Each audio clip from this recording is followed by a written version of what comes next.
Sinusulong ng Commission on Elections na gawin na ring automated ang barangay at sangguniang kabataan elections dahil inaasahang mauurong naman ito sa 2026. Pag sinabi ng Kongreso na pwedeng mag-automate na lang tayo sa barangay and SK, napakabilis po, napakaganda, napakaayos. Kasi po, ang kalimitang punot dulo ng kaguluhan, kapag ka mabagal ang botohan, mabagal ang bilangan, mabagal ang proklamasyon.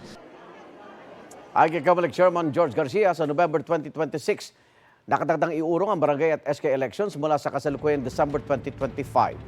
Pirma na lang ng Pangulo ang kailangan para tuluyang maisabatas yan. Tuloy-tuloy naman ang voter registration para sa barangay at SK elections, kabilang ilang empleyado ng GMA Network sa mga nagparehistro sa ilalim ng Special Register Anywhere program ng Comelec. Ayon kay Garcia, nasa 1.2 million na ang bagong registered voters sa loob ng 6 na araw. Pwede pang magparehistro o magpa-reactivate ng voter records hanggang Linggo, August 10.